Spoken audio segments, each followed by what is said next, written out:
Don't forget, you should be wearing your multicam black as well.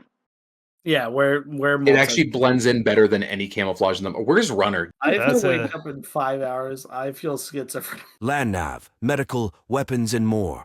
Welcome to Civilian Principles. Hello, everyone, and welcome back to the Civilian Principles podcast. Today, we're going to be discussing chest rigs, battle belts, and plate carriers.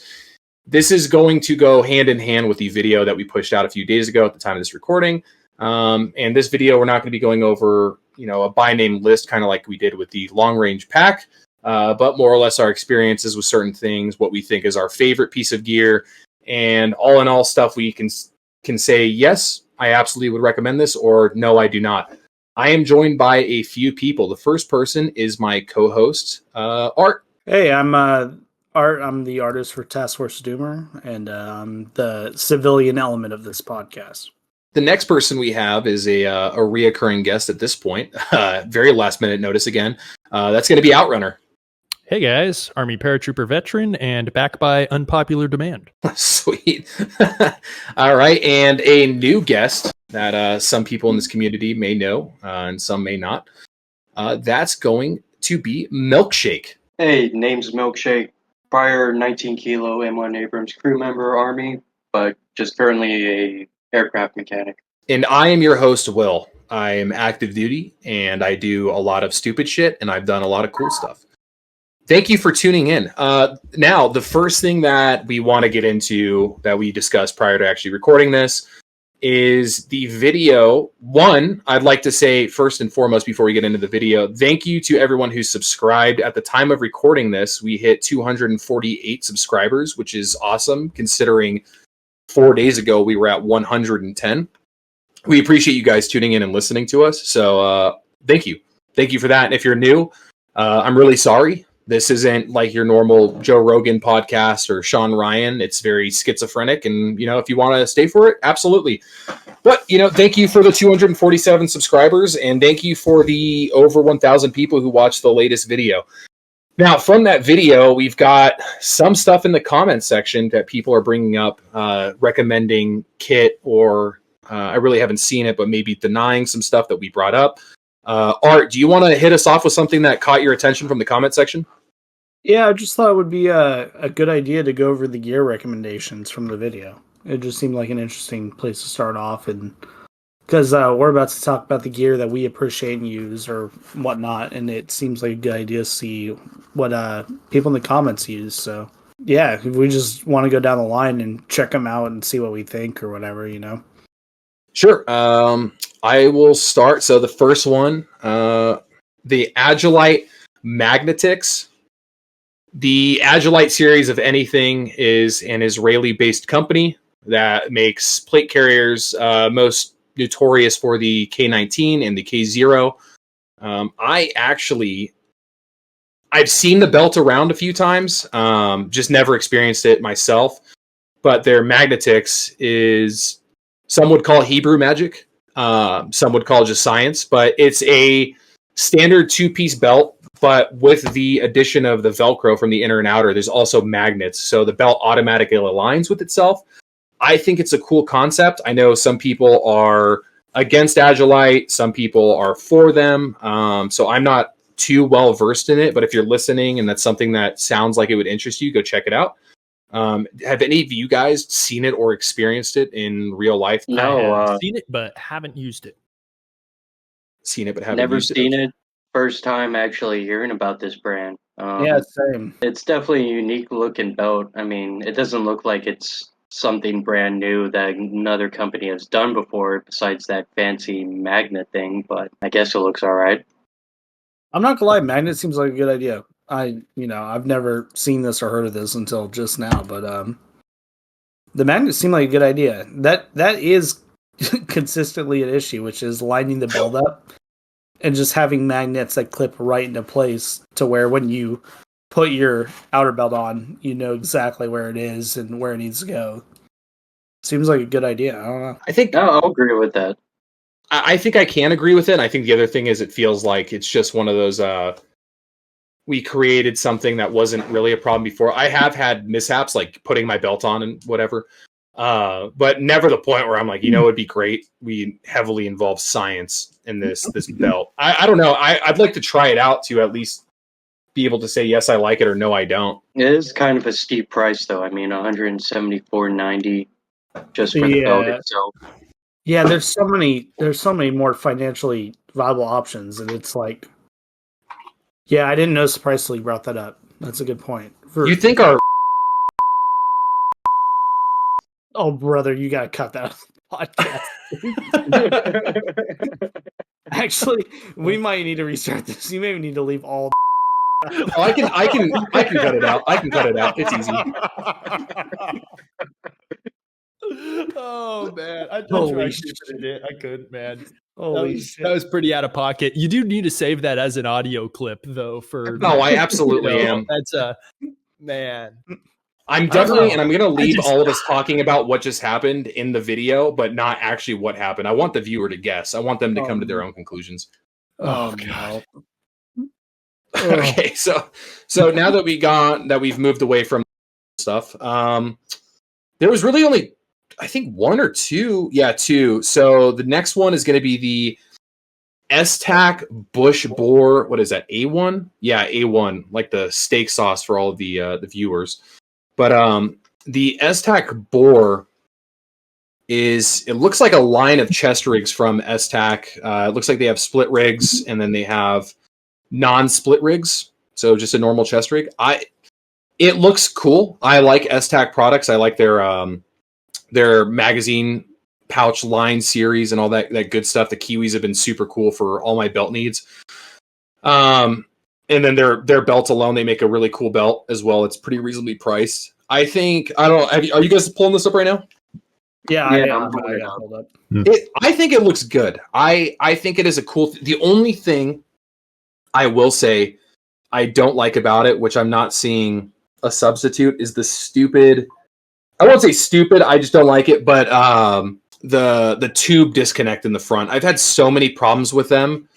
I don't like the tube anything. The quick release, I think it's just, for me, it's always been an issue of getting it back together or taking it off in a timely manner when I need to. I don't like it. I think if they would have stuck with maybe a zipper, I think that'd be fine. Or maybe the Hebrew magic of magnets. But, what do you guys think about that one? My only concern is that that back, I don't even know what to call it, back harness thing. From what I'm seeing, there's only 1, 2, 3, 4, 8 points of stitching on that, whatever that material is on the Damn, back. you're zoomed the fuck in, huh? Jesus. I mean, it looks like it's good stitching, but I mean, shit happens, shit gets caught on, people grab stuff. How tough is that really? It looks like they're using the same kind of material that the JPC uses towards like the upper pecs. Kind of looks like Yeah, that. Like that connects the like the shoulder harness portion of the APC. Yeah, that's I could see it. I get that concern, but also who knows? Like it could be, stitching that looks not so sturdy can be very sturdy. It can, but it's just a point of concern. I'm sure the guy who actually mentioned it has some experience with that, but I've never seen it before, but it looks not bad. I'm just not a big fan of the laser cut personally. No, yeah, I think the laser cut, there's some things I have liked it on. But I don't know, maybe my hands are just maybe I got weak hands, but I just don't like threading Molly through it a majority of the time. I don't know, maybe I'm just convincing myself it's not as good as traditional Molly. But I'm just not a fan. I mean, if it's a set it and forget it kind of thing, I tend to not really care as long as it works in that sense. I would be more concerned initially with kind of what Milk was bringing up as far as durability is concerned.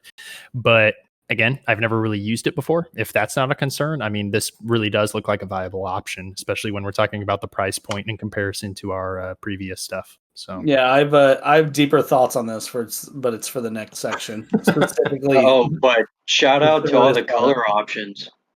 Yeah. Oh, I didn't even notice that. Desert Tiger, Vietnam Tiger. Yeah. And I might just have to get this for Desert Tiger. They have Desert. Hell yeah. No, they do not have Desert Night. That's confirmed right now on the podcast. I don't think anyone makes DNC stuff anymore. I think the drip fell off. Yeah, it died. No, they have Desert Night camo on the trim to Bush 556. Yeah. Oh, No way. I'm looking at the A1 split front, and it's got a little like a red dot. Oh wait, no, maybe they do. Yeah, the trimmed Bush 556 has a ridiculous you're right. Amount. Oh yeah, DNC, okay. There it is. There is a possibility that these are made to order, and maybe I don't know. I don't want to say this because I don't want to disparage them, but maybe it's like something like it takes a bit of time to get your order. If you order, if they just have like every camo under the sun like ready to go. No, you're absolutely right. I checked. Actually, they have like a questions part. The camos that they have ready on stock at any time is Black, Coyote Brown, Ranger Green, OD Green, Wolf Gray, M81, Barn Red, Midnight Navy. Functions is the same as Police Blue is what they put on here. All multicam patterns and then Cryptic. So yeah, the DNC is definitely going to take a minute to get to you. Yeah, still quicker than anything Cry can ship out within a year time span, but yeah. Or even just M81, you know. Yeah. Also, I wish their photos represented the color that you're selecting so you can have an idea of what is Barn Red. I got no idea what the fuck Barn Red is. If you go to the that thing I'm looking at, if you go to the bottom where it just says information and click camo patterns, they have all the different ones on there. Okay, interesting. All right, what is the next piece of gear? So I can the next piece of gear is before we continue on though. Oh yeah. Go Shout out to the filthy communist talking about the Chi-Com rig. I see you. Chi-Com's work, and it's I think for a very budget chest rig, they do a lot. I think Blue Jean Operator has probably pushed the Chi-Com harder than anyone I've seen online, and I think for good reason. You know, I was about to say, as our kind of resident poor guy looking at, really good budget gear, look no further than Chi-Com for just bottom level, income, I suppose. Well, and that's kind of a lie though, because you can get a flick for what, $20 at a local Milsurp. So yeah, there's good options at the bottom of the barrel here. Yeah, when I was budgeting out the price points for the video, and I was wasting 6 hours of my day going to the product and then copy and pasting it into the fucking goddamn description. I noticed I said the taps is running anywhere from $30 to $60, and yeah, most of them I was seeing was like 15. So yeah, you can find shit cheap. I think the tap system works really well. I've used my issued one to the point where I ended up buying my own because I think it is it's a good system. If you're small, you're kind of fucked. That thing again will turn into a girdle. But for my normal size people and above, I think it's a good option. But the next chest rig is going to be the Arctis M170 Classic chest rig, and that thing. So the commenter said that he said it should be mentioned. It's NIR compliant, about $95 in multi-platform. If you go to Arctis's website, just for the black chest rig, it's 75 pounds, which when that translates to American, I think that's probably right around the $80 to $90 mark. I don't know because I don't care for pounds. But it does, it looks cool. It looks similar to one of the chest rigs I have here.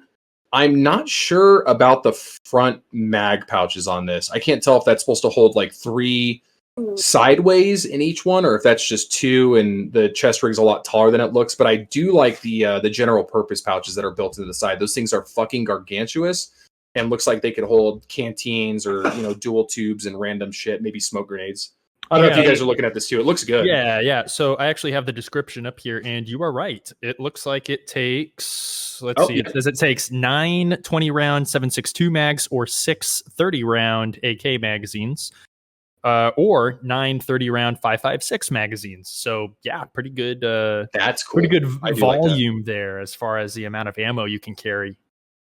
Wow, pieces of gear like this I really love because it's universal in a way. You can throw almost any mags in there. That's probably for later, but my biggest complaint is there's not enough universality when it comes to mag pouches. It's very here. It's Yeah, that's just something I concern myself with, but I like it. I do want to say if Don't the say it. viewers if the viewers look this up, you will recognize this chest rig as the chest rig of movies and video games. Yeah. Yep. Yep. I don't know if any of you guys had that moment looking at it where you're like, this looks like bizarrely familiar. This like style of chest rig is like overwhelmingly used in movies and video games for some reason. I don't know. I mean, why. it looks like it'd be the easiest to edit into a 3D model because I mean, it's very cut and dry. Like, you don't have Molly, you're not overcomplicating things. But yeah, I don't there's know. the top lip pouch. That's like the thing that like draws my eye from it. And if you look at this chest rig, you'll all of a sudden be like, I've seen that before. Yeah, and it's because you have. It's in a bunch of films. Name a Call of Duty, it's there. It's one of the characters in like one of the recent Modern Warfare games literally has this chest rig. I'm like pretty confident about it. Yeah. Was it Baby Gronk? Yeah, you're right. It's Baby Gronk. It's Baby Gronk. You know, we just lost viewers. I think that the simplicity of this chest rig, it's going to be a strength and also, I would say, kind of a detraction from it. I mean, it doesn't have a whole lot of extra stuff going on with it. It's simple, it's straightforward, but this isn't the sort of thing like you'd be able to clip it into a chest, like an actual plate carrier or something like you might with a tap system. One thing that I meant to do with my Alice pack, and I keep fucking forgetting to do it, and I meant to do it with my chest rig as well, because my chest rig I'm looking at right now, seriously, it might be one of these, to be honest with you, just straight 5.56 magazines. But anyway, I have taken my gear to tailor shops around where I'm at. $20, you bring in your own 1-inch, fucking buckles, and have them sew it on for you. You can have the shoulder straps cut or whatever, and then just have them sew it on for you. So you have that freedom to throw it on stuff. But straight out of the box was more what I was getting at. But this this definitely isn't like absolutely mod your gear. This isn't the guy that's going on like mid-tier gear on Facebook or trying to win a flex off on gear. This is definitely a guy I like this because it's simple and it does what I need it to do. And I didn't have to blow an arm and a leg. It looks functional. It looks simple. It doesn't have a whole lot of extra just stuff going on with it. What you see is what you get. And I think that that's a strength of it. But again, if you want to get more complex with your rig or find ways to integrate it with other systems that you have, you are going to have to go that route of, hey, let's get something tailored in here. That way I can actually secure it to other pieces of kit, like a plate carrier, so to speak, and go from there. But I mean, I don't really have anything bad to say about it. I mean, I want to shout out. It looks like it does a good job at what it does. The commenter the guy who left this, Scuba Steve ZR1 CV. First off, sick name. Second off, thank you for bringing this up because I know I mentioned in the comments I have someone that's been looking at getting one. I will probably recommend it, to be completely honest with you, if you're listening to this. But if you guys go on the website, you just click the load bearing part where it says chest rigs. They have so many camouflage patterns, and everything is right around that $80 to $90 mark. So it's very cut and dry across the board. But just even having that choice of a camouflage where if you live in that niche part of the world that maybe multicam doesn't fit in, or M81, like, it looks like they have everything for what you could possibly need. This is actually pretty cool. I do like the Blizzard camouflage one they have there. That's, again, I don't live in Alaska, so I don't have to worry about that, but that is cool. They actually have olive green. That's olive green. I know, we were talking about it the other day. That's insane. I might just pick that up too. Art, what do you got some words? If we're ready to go to the next section, I have words, but I'm good. Oh shit! Okay, we're hopping in the hot seat here. I'm just checking. I don't think there was any more comments requesting or recommending. Yeah, no, that's it. Okay, cool. We can absolutely move on to the topics of whatever's going on. So the next thing we're going to talk about, right? And listeners and viewers, strap yourself in. It's about to get schizophrenic. But what do you think is wrong with the gear industry? And I'm not saying the typical like Terran tactical gun bunny shit. I'm talking like, what is stuff that you see on products that you think should go away. We let it happen. It's cool that fad should be gone now. Or what do you think there's things that need to be reintroduced, whatever it is. I'm going to open it up to Art to start off with that one. But like what will you guys be thinking about this? Yeah. So my biggest issue right now with gear stuff is gear that's just not gear. It's parts of gear. And I really struggle to understand it. And I don't. The answer is money, obviously. But it's kind of frustrating. Like, if you're selling a chest rig, your chest rig should be functional as is. If you're selling a plate carrier, your plate carrier should be functional as is. It doesn't mean you got to put all the bells and whistles on it, but you should be able to wear it, like, right off the bat. Like, a recent point of issue, and it's Spiritus Systems. I love Spiritus Systems. I have several of their products. I think that the modularity where it's kind of you build your own chest rig is a cool idea. But when Spiritus Systems chest rig, the 34 Alpha, the split rig, is $134, it's the cost of other companies' split chest rigs. We just discussed one based on the comments. And that's a complete one. It comes with all the straps. I don't understand gear companies that are selling things that are incomplete for the price of a fully completed product. I don't understand it. If I at least Spirit isn't going to listen to this, and if they do, they're not going to care, obviously. But it's like, at least provide the basic straps to wear it out the gate. And it's like we talked about it before the podcast, but it's like the FPC V5, right? It's just a base. It's a front and a back plate.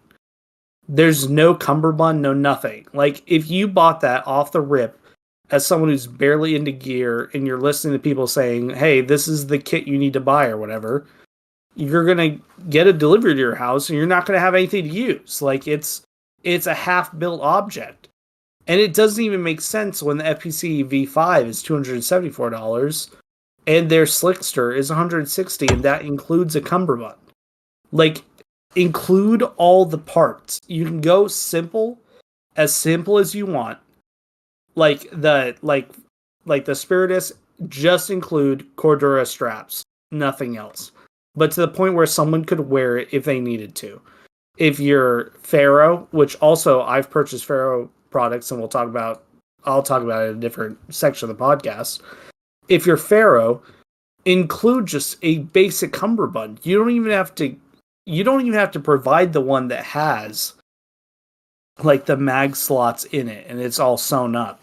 Just the most basic one possible. So if someone purchases your plate carrier, they can wear it right off the rip. I do want to say, unfortunately, I think that Spiritus Systems is to blame for this trend, which I'm seeing is growing rapidly amongst other companies where they realized I can sell a half-done product, and then the accessories for said half-done product at a higher rate, and that makes more money, more revenue, and that's highly unfortunate.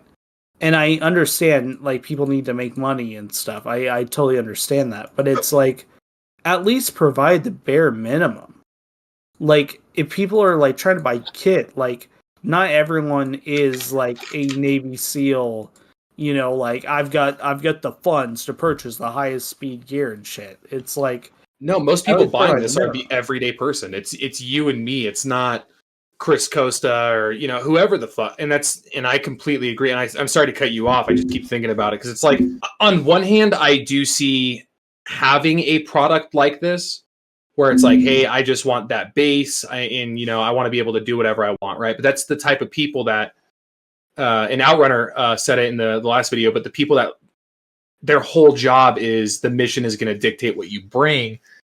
And it's cool to see the scalability of these products, but at the same time, man, like, and again, if Spiritus is listening, like, this isn't a massive jab at you. I think you selling your stuff separately, as hard as it is, you'll probably get a lot more people purchasing if you, one, lowered the price a little bit on some of your stuff. like your 5.56 placard. That thing is $60. I don't think there's a need for it to be there. And I know you guys definitely understand how much it costs to make it and you send it, whatever. And if you want to reach out to me and, tell me why it costs this much, I'll absolutely listen and we can have a discussion, or maybe even come on the podcast and we can talk about why it costs this much and prove us wrong. But man, Justin, have a chest rig that can take magazines just off the rip, just some elastic that can hold, like you can just slap a mag in there and call it a day. And like Art said with the FCPC V5, like Pharaoh, come on, you guys are making a ton of money off of selling what I'd say is a product that's a quarter of the way done. And like Art said, I will rock your guys' bison belt to the end of the time because I think that is a great product. I think that thing is awesome. I think it works really well. But I had to spend probably $600 getting my plate carrier to where I want it to be. And if you would just include the plate bags, that cummerbund like Art talked about, and then something as simple as you guys have it for your dope pouch, that whole chest rig doohickey front thing. You make inserts that cost like $15. Just throw that in there because I know you guys are probably paying $2 to $4 for that.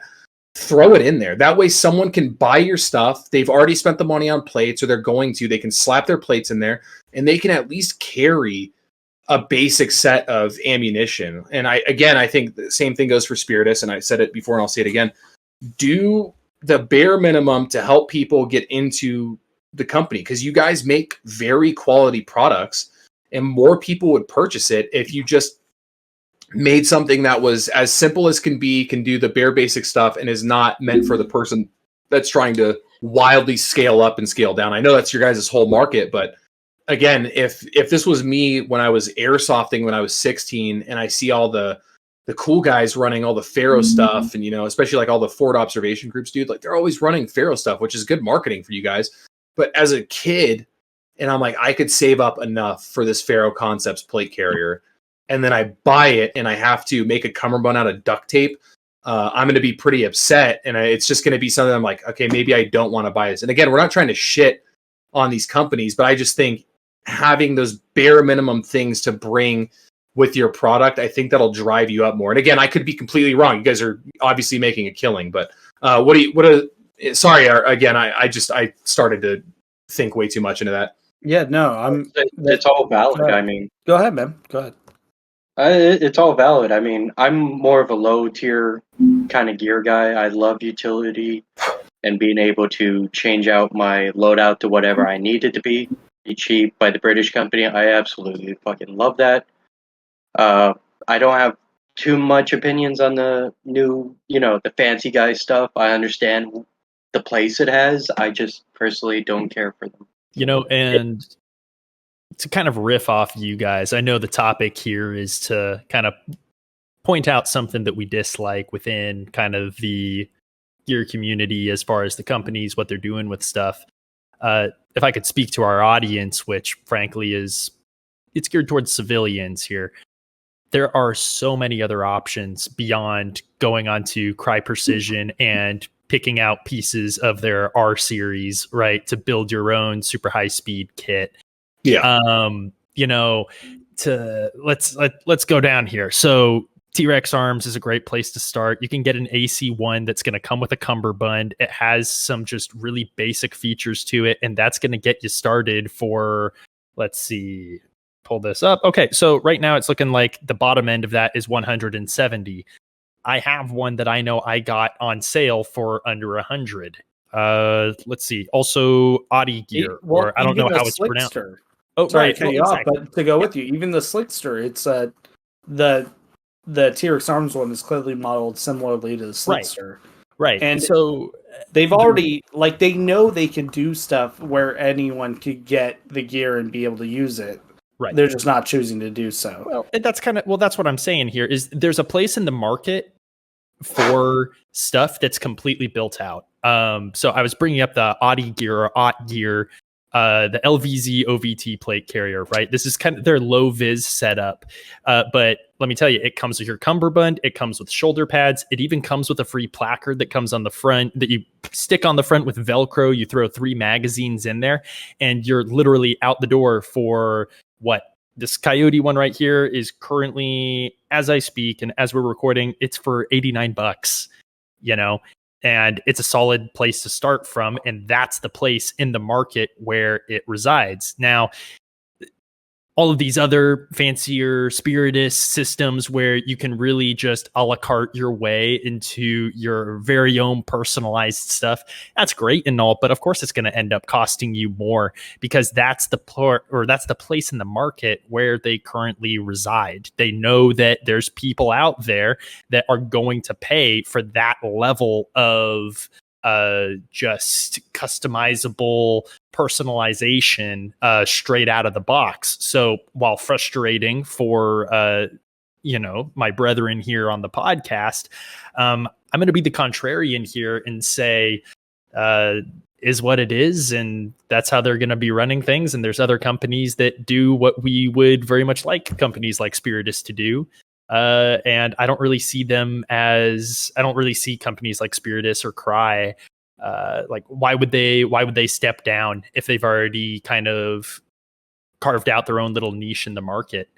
Especially when you have your Audi gear, your T-Rex arms, I mean, they've carved out their spot in the market. It's a lower price point, and they already have that name brand recognition for what they are. So yeah, but my greater concern about this like trend in the industry is that it's becoming the new normal. T-Rex Arms is going to release a higher up plate carrier that all of a sudden doesn't even connect to the back plate. Not saying literally, I'm not trying to say anything about T-Rex Arms. I'm just saying figuratively, like that's where we're headed, where every company realizes, hey, I don't have to provide a full product. I can provide a bunch of products that if you purchase all of them for 4 times the cost of the original product, what it would be, people will buy that. And that's like my issue. I understand the reality is like, and we went over an example earlier with the Esstac, the split chest rig. It's like, if you want a split chest rig and you are not like, I'm going to spend, like 3 times the price of the Esstac, get the Esstac, But it's like, that's what I'm concerned about, is like the trend where it's like companies have realized, and it's just capitalism. Like someone did it and everyone else is like, oh, I can get away with that? Sick. And it's unfortunate. And I do think there's a place for modularity. But that's what I was saying. At least provide the most basic portions of it to be functional from the get-go. Like the Spiritus chest rig. By the way, I want to say again, I'm not shitting on Spiritus as a whole. I love Spiritus. I've had Spiritus gear. They're great. I like their equipment, everything. But it's like, at least provide, if you have a chest rig, provide just the straps, man. Like at least, like it could just be straight the 1-inch like Cordura straps, and they'll suck. You'll have to buy additional straps on top of it to be more comfortable. But it's like, at least provide it so it's functional. Because I'm concerned that the common trend now is that where it's like we can just piece out everything. And there's so many companies that have gone out like, oh, okay, Will just died in a car accident apparently. At the end of the day, guys like me, right? And guys like artists who, we're not currently in the military, we're not necessarily going to be the number one priority as far as people that these companies are going to be catering to. So for the likes of Cry and Spiritus and fill in the blank, I get it. Frankly, I get it. But yeah, and this isn't me refuting what you said or what Artis said. I think that you guys are both spot on. We all kind of have our own gripes and our own viewpoints that are coexisting together here. And I feel like we're all, for the most part, on the same page about it.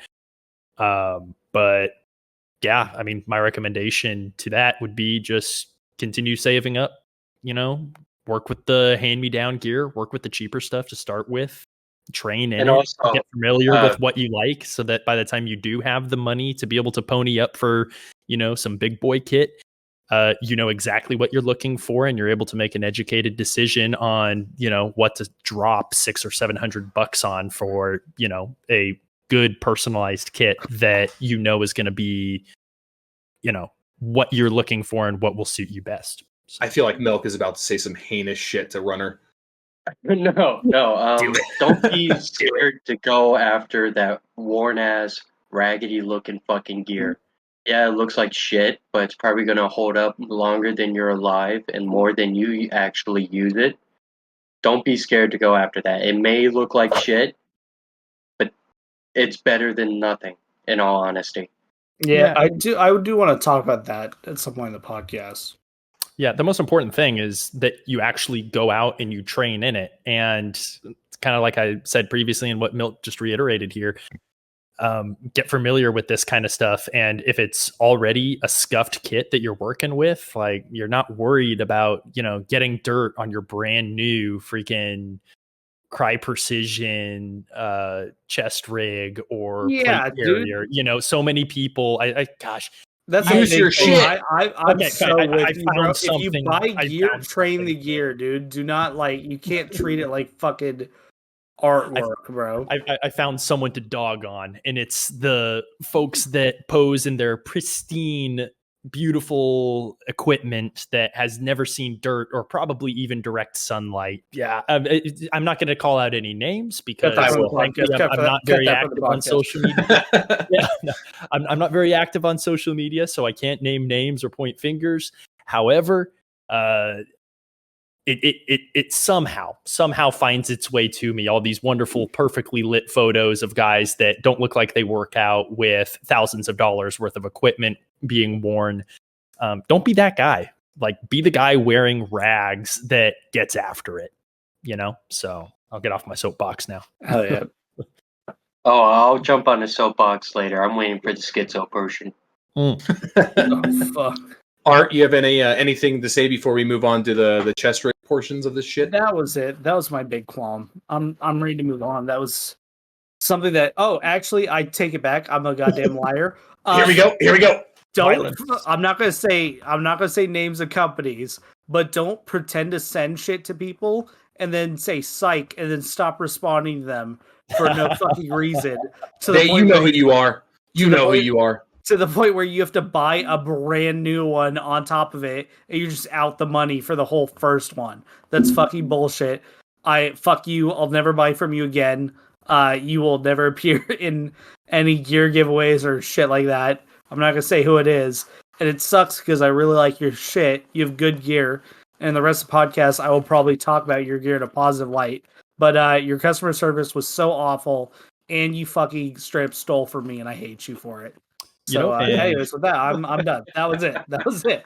I have a little rant, but it's funny. On the flip side of that, I believe the current gear giveaway for the Wasteland drop is from T-Rex Arms, which coincidentally has excellent customer service. So, and is the hot topic of the tactical community for the last 2 weeks. Actually, let's not touch on that.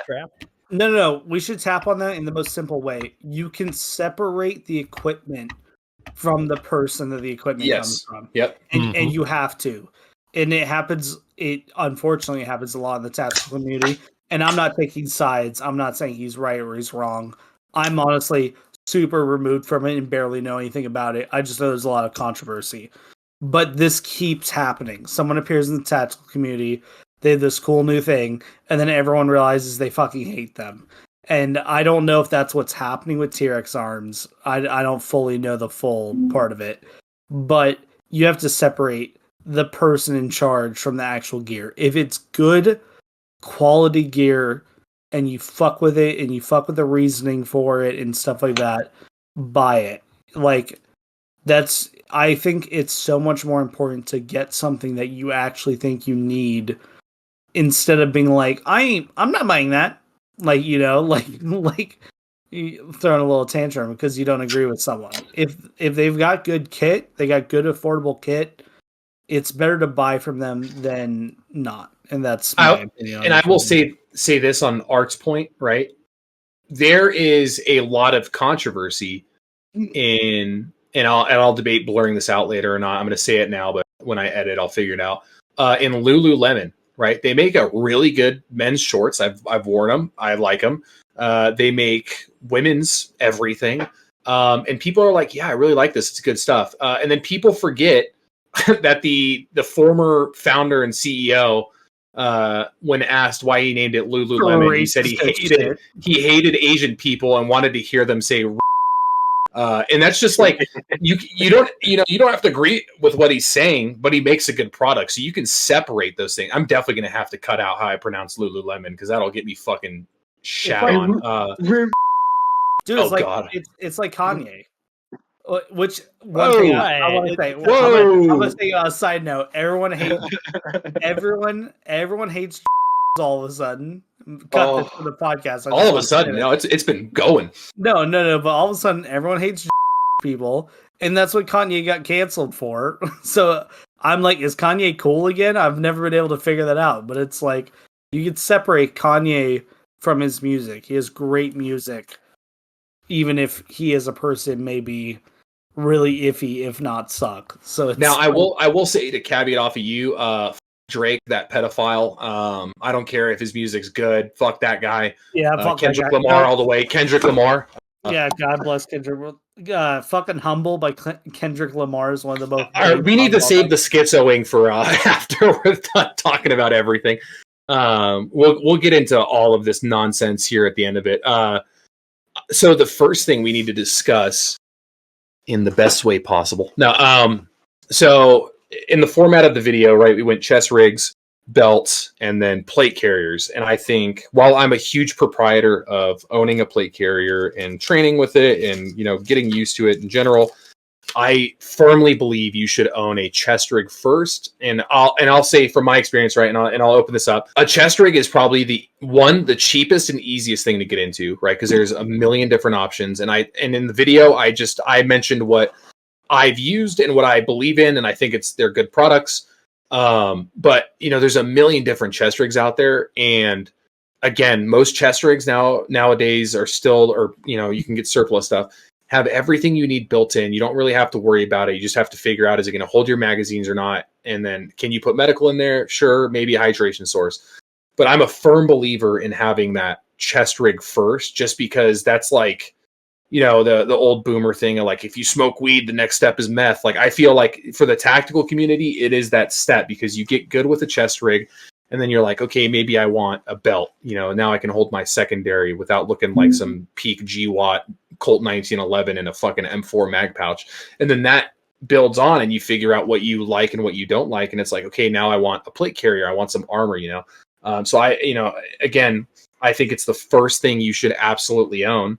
And I won't talk about my experiences with chest rigs right now. I'll save that for I'll save that before we move on to belts, but I'll open that up. And actually, the person I wanted to say first for this, because we talked about this outside of the podcast, would be Milkshake, just because he's a very big chest rig guy. So Milkshake, whatever you have to say, man. Go for it. What I wrote down was like, your experiences with chest rigs, why you think they're applicable, or when, what's your favorite, what's your worst, and then what do you wish they'd improve on. But talk about it, and then everyone can start adding on at any point, or if they disagree. But yeah, go for it, man.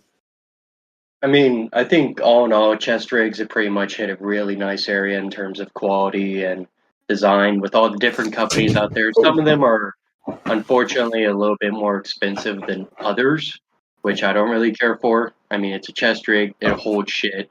Can you drag it behind a truck, and will it survive? If it does, sweet. They just get a bit too expensive because they have some kind of proprietary bullshit material that they're spouting. Oh, yeah. Going off of chest rigs first, you're not some fucking door kicker. Don't worry about body armor first. Make sure you actually carry your mags and your equipment. You're not going to be kicking down fucking doors. You're going to be trying to survive. Honestly, my favorite chest rig so far is the Commando Store P83 chest rig. I run the Ranger Grain one because why not? But the chest rig itself, it's nice, simple, durable, and you can hold a multitude of different items and magazines in those pouches, which I really love. and it's easier. It's also easy to plus up on body armor. Not really easy, but it's doable. So it's nice to get the chest rig first, then get the plate carrier, and you can always just throw the chest rig on top of the plate carrier instead of having to worry about, clip-ons or individual mag pouches that you actually attach to the plate carrier itself. But I don't know if anybody else in here agrees with what I'm going with, but somebody else take it. Yeah, I mean, you want to go back and take a shot from last episode every time I decided to say mission dictates gear. Go right on ahead, knock yourselves out, and hope your liver survives. But I mean, we're going to go right back to that and say mission does dictate gear. If you're wearing a chest rig, you're probably not going to be doing CQB per se, nor would you want to anyway, even if you were up armored, because CQB is terrifying. Burn down the fucking building. Yeah, I'm sure we'll get more into that when we get a little bit sillier later and we're out of the informational portion of the podcast. But again, back to the resident poor, the flick, right? The first chest rig I had ever been issued to use at basic combat training for the Army.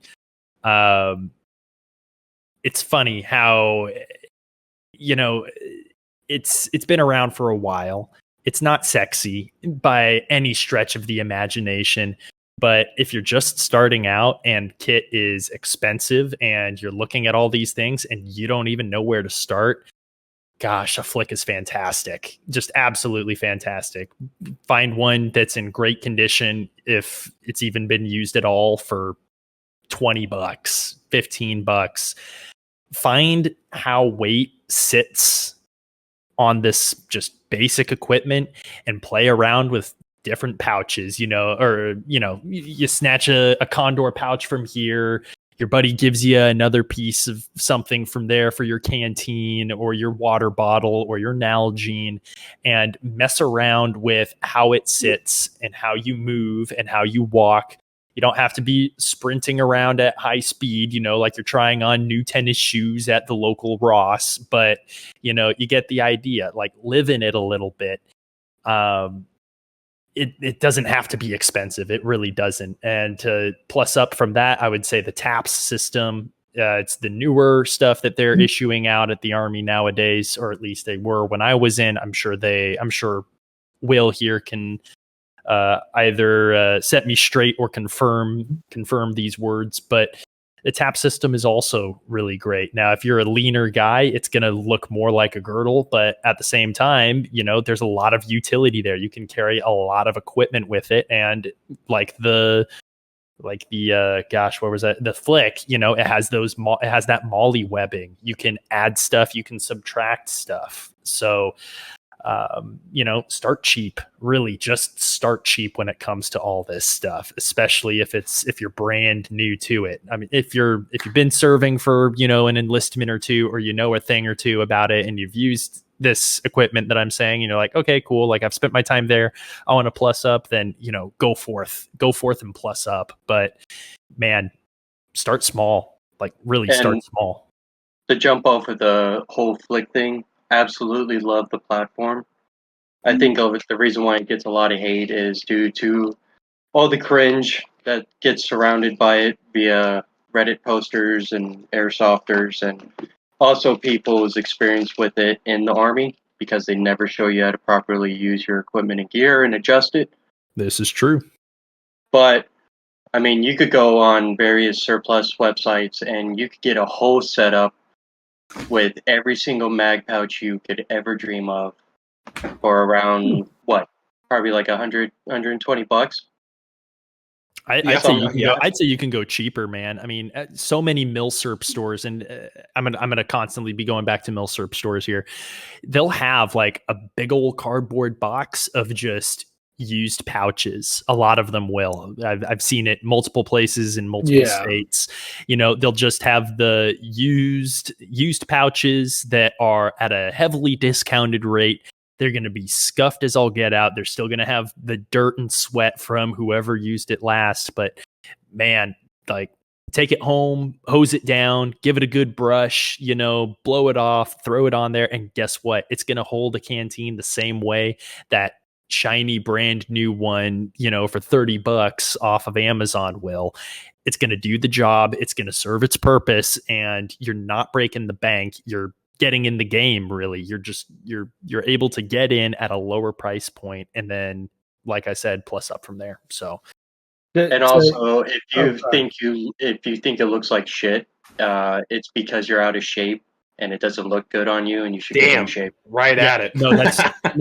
That's so true, though. I mean, you see a guy in great shape with the most scuffed gear, like no one's going to look twice at that guy in any kind of negative way. They're just be like, hey, look at that guy. He's getting after it. Like they don't care, if it's squared away, if it's serving a purpose, if it's a well thought out, layout for all of your pouches, and it's functional and it's ergonomic, and you know how to move around and you know where everything is. So you're not like fumbling around with your sidearm, perhaps trying to find your holster.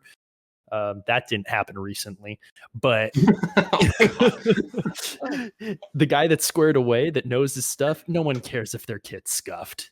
Like they're probably they're stoked to see someone getting after it, doing the thing, and looking good doing it. So like Milk said, be in shape. Yeah. And also jumping off of getting off like an entire set. I just went on Sportsman Guide, U.S. military surplus flick set Coyote 7-piece used for $30. There you go. And there you go. Case in point. You get 1, 2, 3, 4 mag pouches and a canteen pouch. I mean, take that link and shoot it over to Will so he can throw it in the description. God, I'm so tired of adding fucking links to the goddamn descriptions. Hey, you know what? We're doing it for the people. Gosh dang it! It will be added to the Discord. Is the way that should have been said. Yeah. All right. Yeah. Join the Discord. Join the Discord. The link's in there. Come join the community. Join the discussion. Oh, and you can also add civilian anytime, any night, whatever. He will respond. No. Message him at fucking 9 a.m. 3 in the morning. Mountain time. 9 a.m. Mountain time. Dude, he's there. God bless. Fuck you guys. For my portion, a few things. I want to go off what they're saying, and I want to say you don't have to buy the Gucci gear. I 100% agree with what they're saying. That's the very simplified way of what they are saying. I also think Milk was talking about like progressing through your gear, and that's a lot of my personal experience. And I'm actually going to talk more intricately about the stuff I bought because I've bought a couple of stuff. So couple stuff sounds fucking stupid. I'm not editing that out. You're fucked. Yeah, fucking leave it. But you gotta own it, Art. You gotta own it. I've owned when I was younger, I airsofted, and I've owned a bunch of airsoft chest rigs that were miscellaneous. Who knows what company or whatever? Those were fine. And then I started getting a little more concerned, a little more serious, and so since then I've owned a Haley Strategic chest rig. That was back when Haley Strategics. I don't know if it's on their website, but I recently went to their showroom, and that was back when you got everything when you bought a chest rig. Like, I don't know if it's the same on their website. I haven't checked. Maybe it is. I'm slandering them on an accident. I'm so sorry. I don't mean it.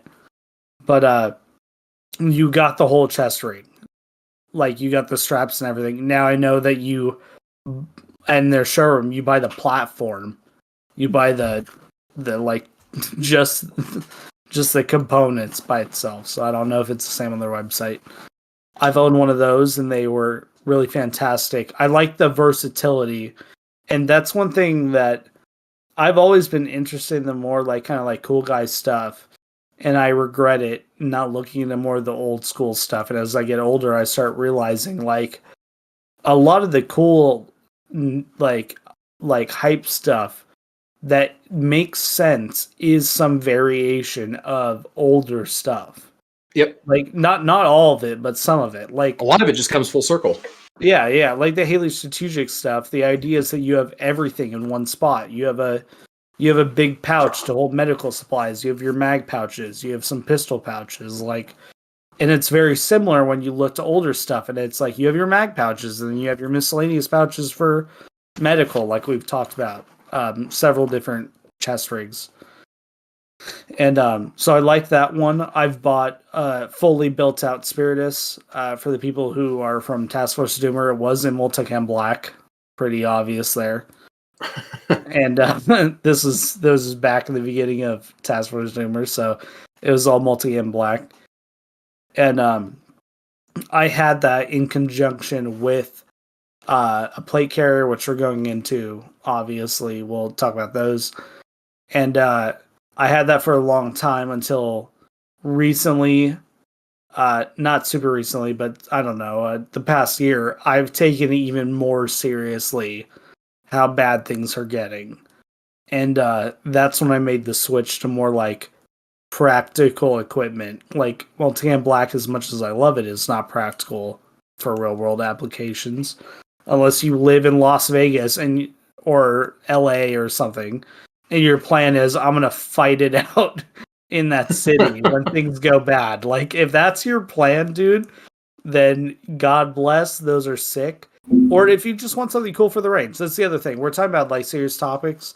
If you want to buy something cool just because it's cool, always do that, dude. Yeah, go for it. It's your money. Yeah, if you have the funds to do it and you want to get some Multicam Black or Wild Tiger, like inverted tiger stripe or some other bizarre camo, dude, like, go for it, have fun. Yeah, but full Miami Tiger kit. Yeah, full Miami Tiger kit, dude, like, for sure. And if worse comes to worse, there's always spray cans. Yep, there you go. That's it. Shit. Yeah, that's a great point we talked about in the last podcast, and I agree with that. You can definitely do that. Chest rigs, a lot of the chest rigs we talked about are older in their flat colors, like OD green. You can spray paint those. That's something we didn't cover, but it should be obvious. Spray paint them. That was very common for like SOG teams during like Vietnam, spray painting their gear, because it would all come in just like flat, like green, like OD green, or I don't know exactly what color they referred to it as during Vietnam. Does anyone know? It depends on which model uniform. But we gotta get 5-0 in here. The most OD green you're going to get is the OG 107. Yeah, that's something I haven't heard in a while. But yeah, they would spray paint it often, their kit often, to more match their environment, and I again recommend that. But so I've had that, I've had the Spiritus, and then more recently I've bought this was a while ago, but this is where I want to talk about upgrading gear. I think this is important. A while ago, I bought a Head-On Tactical, which is kind of like a smaller company from my understanding, chest rig. It is very minimal. But as I complained about, it comes with the straps, the bare bone straps. So it's a full system if you need it to be. I bought a Head-On Tactical chest rig. It was a minimal chest rig. And since then, I've built it out. I've purchased the Thing 2 from Spiritus Systems, which is a great product. I recommend it. Like I was saying earlier, not to shit on Spiritus, I just disagree with some of their practices. They have fantastic products. I purchased that, and that provided a much greater capability for something as simple as a micro chest rig. It's allowed me to... I purchased one of their spud pouches, which I have on my left, which allows me to carry more magazines on my left-hand side, which is, I'm right-handed. So, should I explain that? I don't know how simple we're going with, like, the viewer. Whatever you want. It's whatever anyone wants to fucking talk about or bring up. Like, that's what we're here. Want people feeling engaged and feeling cultured.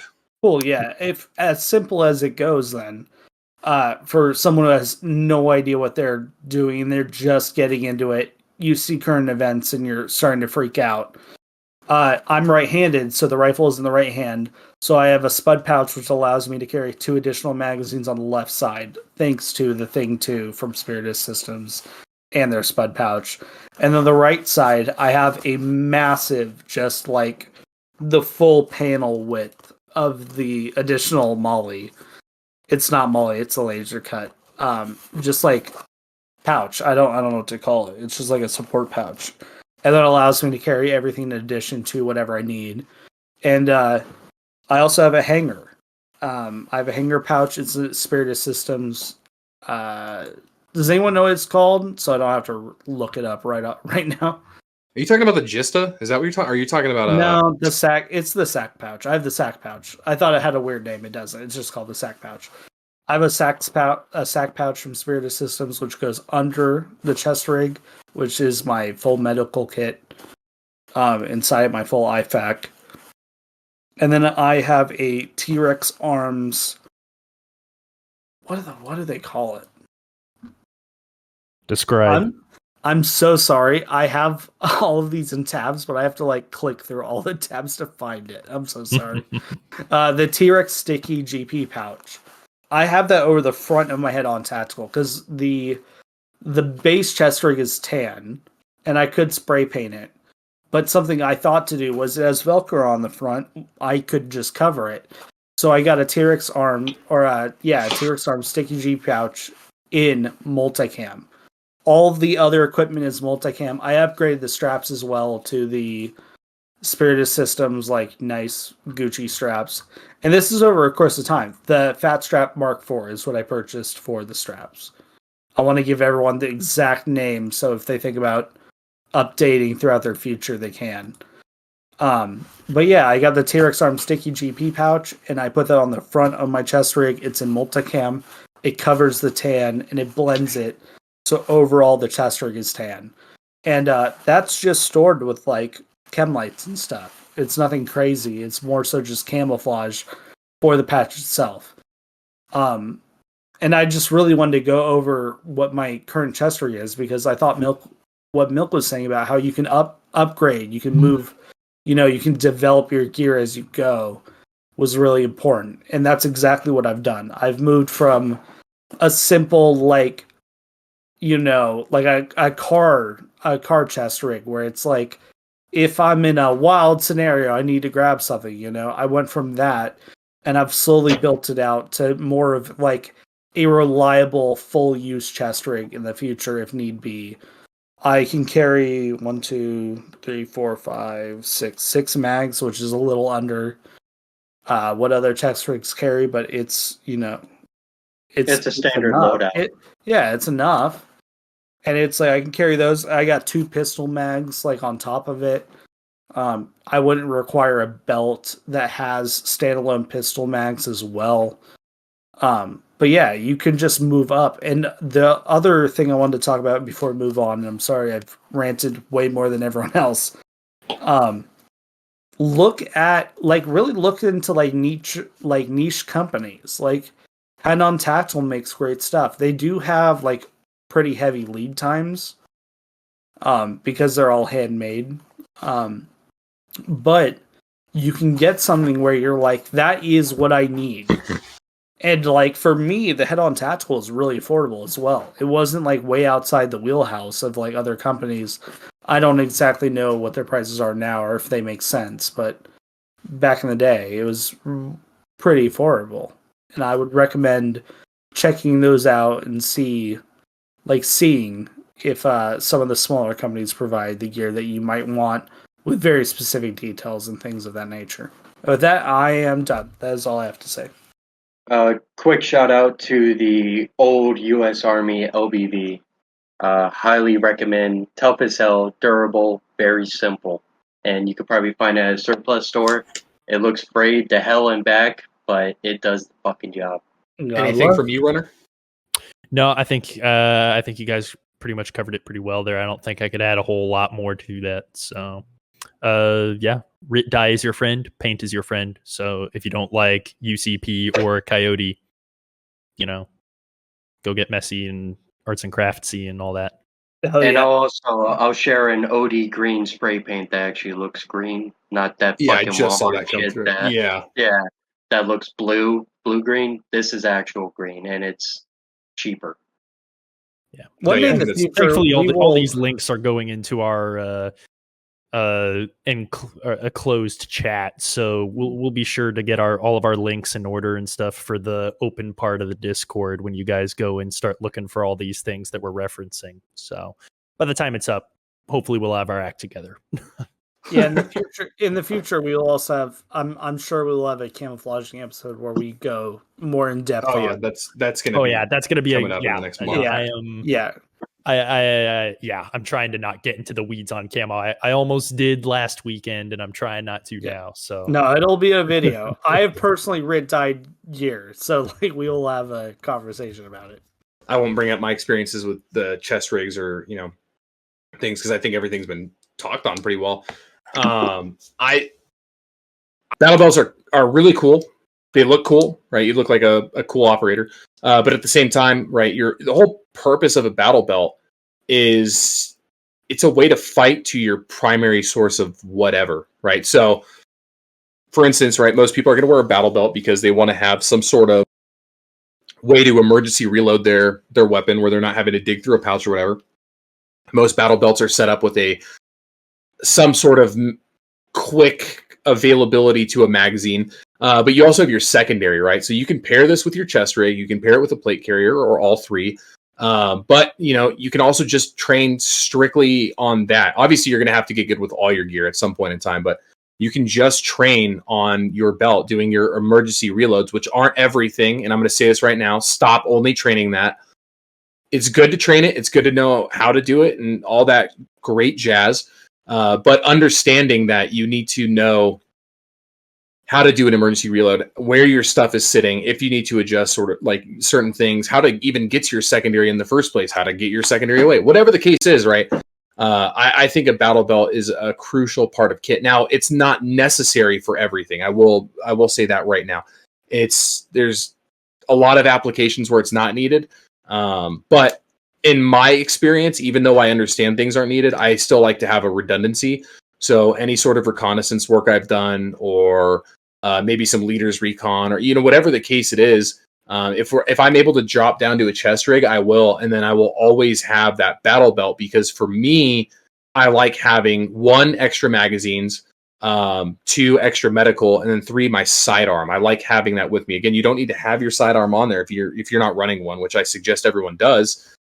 But having that belt there, for me, it's just another safety net. I know that if something is to happen, or I'm blowing through my chest rigs or whatever, or I need to quickly reload or do something to myself, whatever it is, right, that belt is there. And there's a lot of different belts. I think every company now has a belt.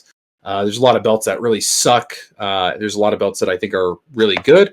And like I said earlier in the podcast, I will 100% recommend, if you want a belt, from my experience, if you want a belt that or that you can absolutely trust, the first one I'd recommend is the Faro Bison belt.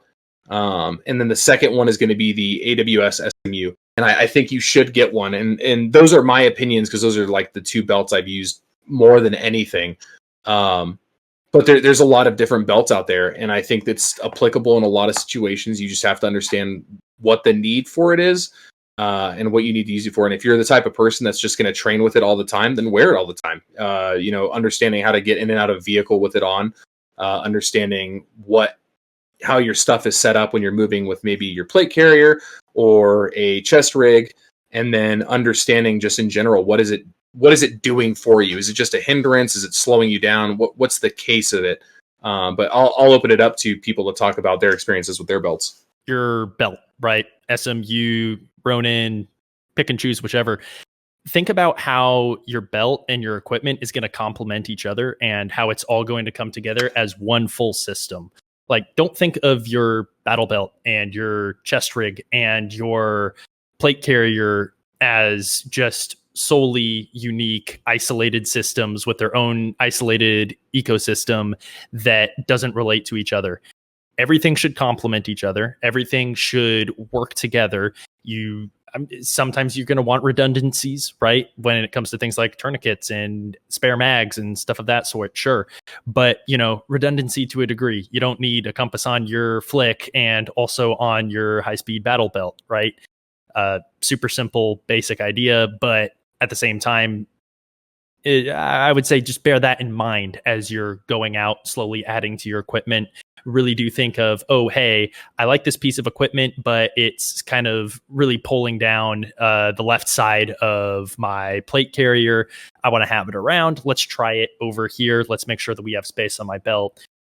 Play around with it. Figure out what's ergonomic. I know Art was talking about, he's right-handed shooter, so he has magazines readily accessible for reloads specific to him, and just kind of how his body mechanics work, right? So just keep that in mind. And I know Milk had some more insight to go into on this, so pass it off to you. Yeah. Also, with battle belts, they are LBEs technically. All you have to really do is throw on suspenders on there, and you have load-bearing equipment. I personally really love them from my time in Florida and hiking around and going through various swampish areas and the dense foliage of Florida.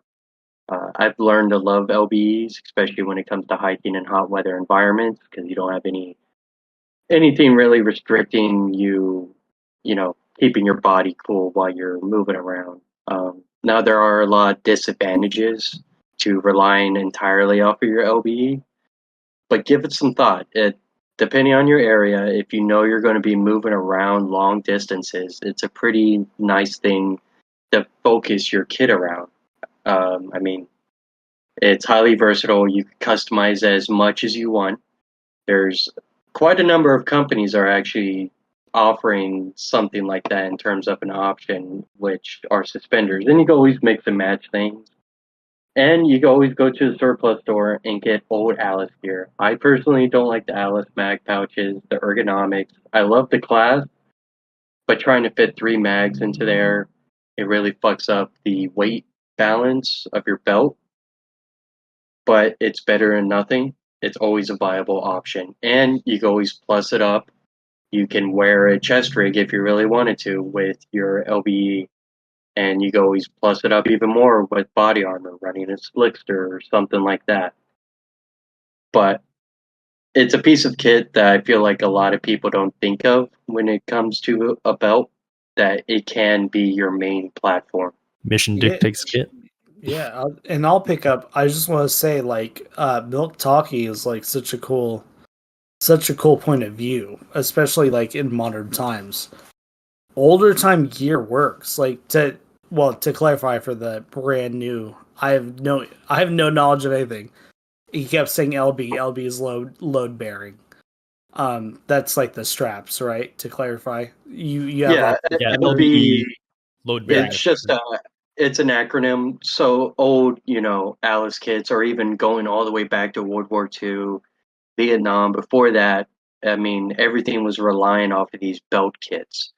And we had them for so long, and then we started transitioning into this more modern stuff, which isn't bad, but there's a reason why we used them for so long. Yeah, and that's one thing I like about having Milk and having him talk is like old gear isn't just all of a sudden bad because new gear exists.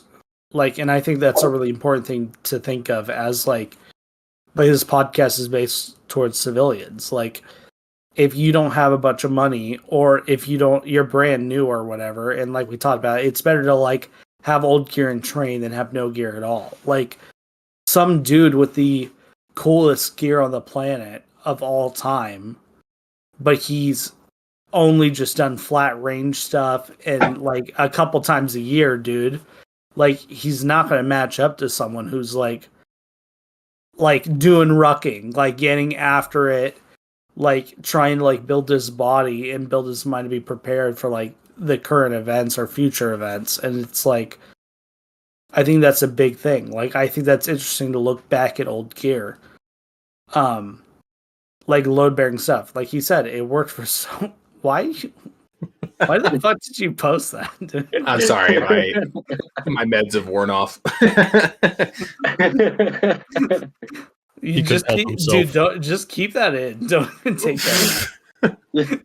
Just the random nonsense. But so for me, as far as belts go, I have a couple of important things to say. which is one, don't be a fucking fat body. Like, that's it. Like, that's the biggest one. If you're trying to wear a battle belt and you're like, I can't wear it because I'm fat, like, that's the wrong answer. Like, and that applies to so much more. Like, we talked about the rucking previously. We've talked about so many things. If you're out of shape to the point where you're like, I can't wear a battle belt because it doesn't even like work because all the shit's like hitting me and it's affecting me and it's like it's pricking me and all this stuff. Like, a failure on your personal part has occurred at some point.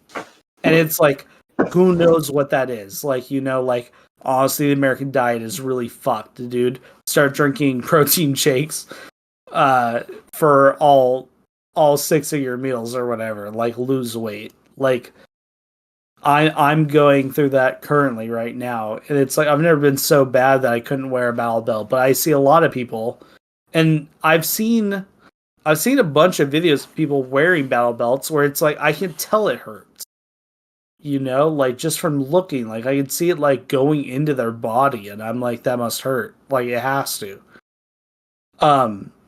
Be fit enough to use a battle belt.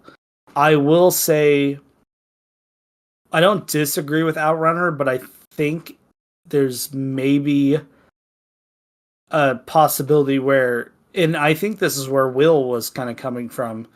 Your battle belt could be like OutRunner was saying, everything should like jive together. It should all be, things should work with each other and whatnot, and they shouldn't be separate. I think maybe a battle belt could be your standalone. And I think that applies to everything. Like, for me, my chest rig is my primary stuff. Like, it is the thing that I have where all my things are for sure. My battle belt is like one thing it's strictly for, in my mind, and how it's built out. It is for easy access to my holster for my pistol. It's like, and obviously I'm the civilian element. I have a different stance to everyone else, but it's like, if you're in a wild situation, things are happening, like you're at home. Let's not even say you're caught in the middle of them. You're at home and you're like, oh, things are going on. You're not going to sit there and weave your pistol holster through through your belt, So that's my primary focus for my battle belt. And my battle belt has some like accoutrement, like some other stuff. Like, I have a double stack mag pouch, but it's empty. It's just for whatever I need. If I need to grab 2 mags and throw in it, or I need to throw a pistol mag or something, it's a full seal with the flap and everything. And then I have my like drop pouch, or my dump pouch, sorry. I have my dump pouch for like mags and whatnot.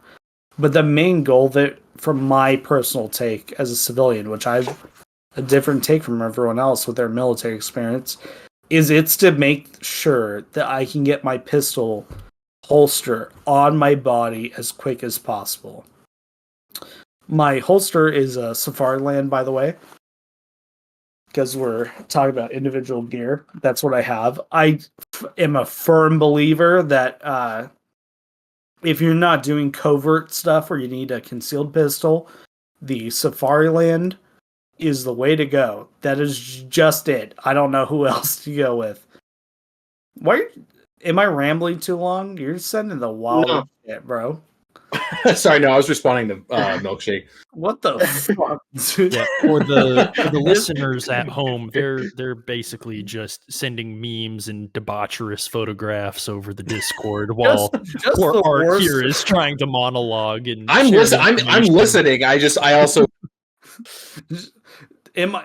Well, tell me. I'll stop talking, dude. No, you're good. No, I'm everything you're saying is valid. Okay, great. To jump off of that pistol holster thing, good recommendation. If you have a bare bones pistol and it's of like a duty length, the M12 like classic Alice holster is amazing. It's very quick to clip on. Like, if you're, let's say you don't have any of your shit, but you keep this in your car, or if you just have it laying around, it can easily clip into your regular belt, and you could just slip in your pistol like nothing. You're talking the old M9 holster, right? Yeah. Yeah. Yeah, I fucking love it. I used it all the time in the army. Have you tried a couple of like pistols though? Actually, we're going to a whole tangent. I feel like this is actually interesting. Have you tried a couple of pistols? I've tried a lot. I mean, I've tried Glocks, I've tried M9s, I've tried 1911s. As long as you're not running a light, you should be fine. Maybe it if usually you're running fits. a red dot. If you're running a dot, I don't have a lot of. I haven't tried it personally. It might work, but they also do make uh, a quick draw attachment, which removes that top flap, and it just adds a nice little button that's pretty good. It's secure. It's not some cheap Chinese crap. It's American made. You should be fine with that.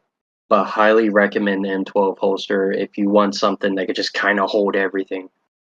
Oh, yeah. I think it's a very good recommendation. Yeah, like as far as this podcast goes, I think that's fantastic. Like if you have no light, buy a light for your handgun and your rifle, dude. You should have a white light. But You if should you know what you're looking at. But if you don't, that's a fantastic recommendation. That's great. And then I do want to get into. I just want to point out, not a lot of people are talking about personal gear. I don't know what's up with that, but I do have a bit of a rant to discuss about this. My internal belt. I have an internal belt. It is RDR gear. I don't know how I got it. I just have it now. I don't remember where it came from. That is what I have. It is a Velcro belt. It is fantastic. Like if you're brand new to this and you have a buddy that gives you a hand-me-down piece of Chinesium gear, like don't lick a gift horse in the mouth. Like run it until it falls apart or until you get something better. And don't have an ego about your equipment. I feel like I kind of that at least that's the standpoint I'm gonna go from. So if one of you guys wants to steal it when we kind of get back into get our semi-serious faces back on for what will be put on the pod, so that's kind of the angle I'm gonna be taking. Times are tough. I mean, they are tough. They're super tough. If it's a good piece of equipment and it's it may be coming from China or wherever, but times are tough. No, yeah, I just wanted to see about it, and I wanted to know if you guys had opinions. No, absolutely, dude. All right, so leaving off of battle belts, going into the plate carrier aspect of things, right? There is a lot of plate carriers out there made by a lot of different people that offer a lot of different things, right? You have slick carriers, you have scalable slick, and to speak on that part, that's more or less the Slickster from Faro Concepts or the AC one. And then you get into full scalable carriers, which you have, like I mentioned, the LBT 6094. You have the Mayflower. What is it? I forget what the name. I think MPC. The Velocity Scarab. Right? There's a million different plate carriers out there, and it's just you have to look at what you want because the plate carriers is one of the things that you can take it off if you have a chest rig with you, or if you just want to run a belt, whatever the case is. But you should also be able to do everything from your plate carrier, and you shouldn't need a secondary source. Now, having a secondary source is, I'd say, very beneficial to you having to survive or fight or whatever the case is. But you should be able to do everything from your kit. That's where your water should be. That's where all my admin, my navigational stuff. I should have everything right there because at the end of the day, your plate carrier is going to be your lifeline if you choose to run it, right? If I'm choosing to run just a chest rig, then obviously bring those things over to that. But I love chest rigs. I love battle belts. But if there's one thing I have worn more than anything, it's going to be a plate carrier. I can move around with it really well. Unfortunately, I can run really fast in these stupid fucking things. And at the end of the day, if I had to take one thing, it would be a plate carrier every single time, just because that's what I'm accustomed to. That's what I've had to do for a decade plus worth of shit. And I love having a good plate carrier that means something to me. And again, like I said before in the video, and like I've said earlier in the podcast, whatever, the 6094 to me is the best plate carrier you can purchase. As long as you're buying it at discount, you know, that $250 mark is kind of hard to beat for a plate carrier that's been around the world 10 times. But you know, it comes with everything. You can put whatever the fuck you want to it. And at the end of the day, my biggest thing with it is it can hold my plates and I can fit my communication and ammunition in it. And that's really the baseline fundamental of what I should have. And for applicability's sake, for me, I can wear it at any point, any time, unless I'm trying to do some covert, whatever the fuck stuff. But outside of that, moving with it, returning contact, movement to contact, you know, all that sort of stuff. I have that plate carrier. I know it can work. And kind of going off the format of how the podcast was supposed to be before we all started schizo ranting over the last 2 hours is, you know, it's my favorite. And I'd say I wouldn't say maybe the worst, but the one I've least liked the most. If it was straight out of the box, something I had to run, the one I've least liked the most outside of the Army's piss poor choice in carriers, right? The IOTV. Maybe I think the JPC is a really cool carrier and I would recommend it 110%. But for me, that carrier was underwhelming for my purposes, right? Everyone has a different purpose by everyone at certain points in time. But for my purpose, it just didn't do what I needed it to do. The cummerbund, as being as light as it is, right? If I started scaling it up, I would start to notice it would start to sag and do weird things. I noticed the stitching would start to fray under certain loads. And honestly, carriers like that, where the plate bags are super thin, I can feel that plate 30 times more, and it's just something that bugs me. And that's one thing I probably won't go back to, is that JPC, just because, again, my experience, while it was a long experience, I'd say 70% of the time I wasn't really enjoying it. They look cool. They're, you know, it's what every cool guy wears at one point or another. It's what every sergeant major hates. But you know, at the end of the day, it's not for me. And if there's something I could change about it, it may be adding some sort of rigidity to the cummerbund and maybe adding some padding, right? And I know there's going to be the people in there that are going to comment, oh, well, you can just, you know, buy plate backers and, you know, whatever. And I don't want to do that. If I'm buying something, a majority of the things that I shouldn't have to think about, it shouldn't be I'm wearing it for 3 months and then I figure out what the problem is. I want that issue to be solved for me, just because, one, humans are inherently lazy, and two, I just don't like spending that extra money if I don't need to. But I'll open up the floor for plate carriers, what you guys think about them, your uses, what you guys have experienced with them, and so on and so forth. All right. Art? Well, you want me or Art? Either one. I was just waiting for someone to say something. All right, something. Fuck so you. When it comes to man, you left the door open. So Yeah. When it comes to plate carriers, the dreaded phrase "mission dictates kit," right? Take a shot for the folk. Yep, take a shot, gentlemen. Water shot, or even better yet, your tasty salts. Piss. Yeah, that if your name's Bear Grylls, by all means. Go back to the last podcast if you want to hear us bitch about Bear Grylls. Anyway, Bear Grylls doesn't drink his own piss. He's a liar. He's a liar. When it comes to your plate carrier, right? Kind of figure out what your most likely situation is gonna be for you, right?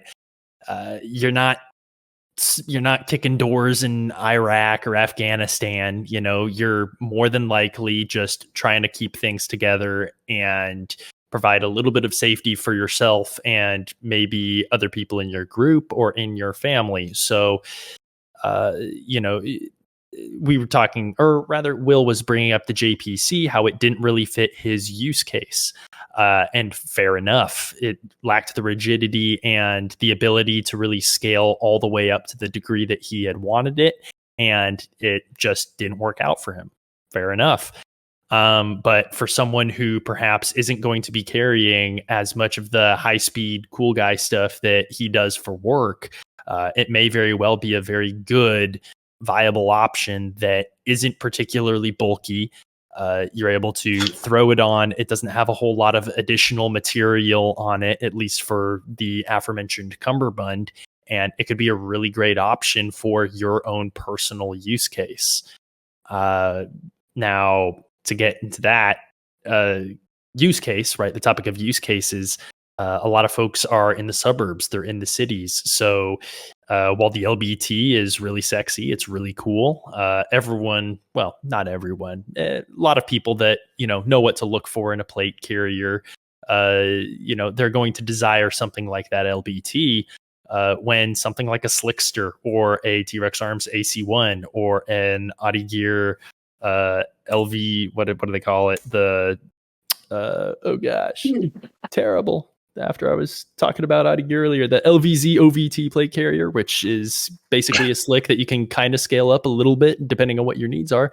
Maybe that's a better option and a more cost-effective option that is going to give you all the capability that you might need without, spending $500 to be super cool and look like an actionable target for the mob that's coming towards you down the street. So, food for thought.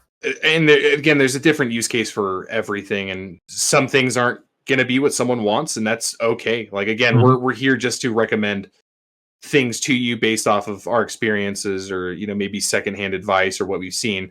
But at the end of the day, like Dave said in the very first podcast, right? Like understanding how to extract that information from people and how to maybe apply it to yourself, or maybe it doesn't work for you. And I think that's a very crucial point. But yeah, I mean, take everything take into account everything that we're saying, and then apply it to your day-to-day stuff. There's a million different things that can work for you, and there's a million different things that can't. And if you're just relying off of just our advice alone and maybe not reaching out to friends or doing some research, you're probably already in the wrong already, because I'm not going to say, what we're saying is, this is law. But there's a lot of people out there that have way more experience than us, and they recommend some shit, and maybe they don't fit what you like to hear, and that's cool. Maybe you listen to us and, hey, I'm going to go off your recommendation. Awesome. And if that high-speed individual happens to be you listening to this, feel free to set us straight in the comments. Like, number one thing is to not have an ego when it comes to all this stuff. No matter how long you've been doing it, there's always more to learn, and we welcome it. So by all means, add to the conversation. Sure.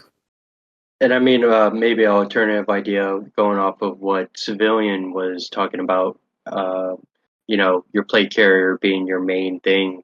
You can also think of it as a secondary thing. So your chest rig comes first, and then your plate carrier. Like OutRunner says before, I'm not going to say it. I'm not saying it. Say it. But just a different idea. I mean, what do you plan on doing? Do you plan on being that meth dude in an urban city doing whatever? Or are you actually, focusing on a light infantry mindset, which I like to do personally? So you got to take everything into consideration. What is your plan? And also, do you have the supporting back network for everything that you want to do? I mean, like I said before earlier in the podcast, you're not going to be a fucking door kicker unless you have all the massive support network that the special forces dude or even SWAT guys have. Hey, nope, that was wrong. What's up, brother?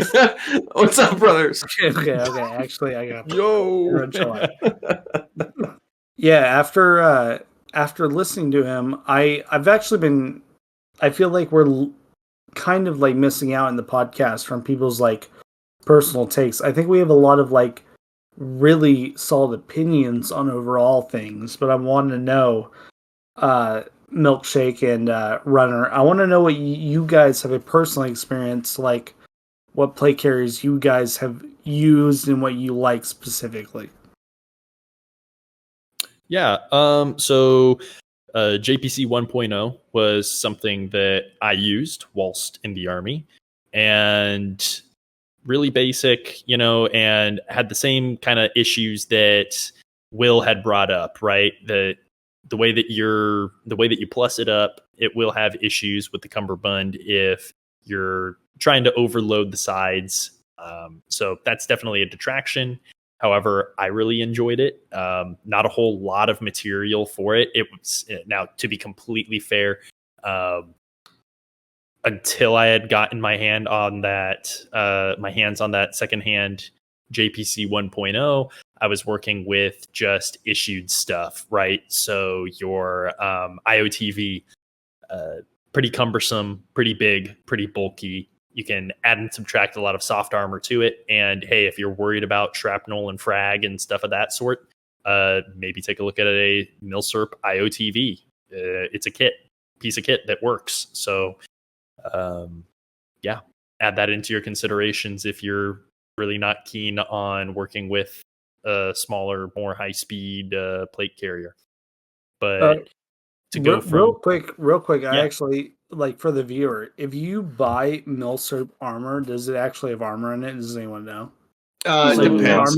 It's gonna depend. And the IOTV and its kind of surrounding ecosystem, for lack of better terminology, you may or may not be able to find all of the parts to it, though you don't need all of the additional soft armor parts to be able to run it. I mean, at its core, it's something that you can throw on and you can add or subtract based off of what you think you're going to need or what you want to run. It can get pretty warm under the collar with that stuff. It adds up, and again, it's soft armor that can save you in the case of a piece of shrapnel comes at you, and it'll catch that. But again, shooter's preference. Find what you like, dress it up, dress it down. If the IOTV is a direction you want to go, or if you see one at your local Milsurp and it's super cheap and you're like, hey, this is something I can start with and start loading things onto it and learn about how kit works and how it rests on your shoulders and how it wraps around you and how you're able to move in it. Again, don't be afraid to try new things, and don't be afraid to wear really scuffed stuff, and allow your ego to get in the way of you buying something for really cheap and learning a thing or two whilst training in it. But I think that's the IOTV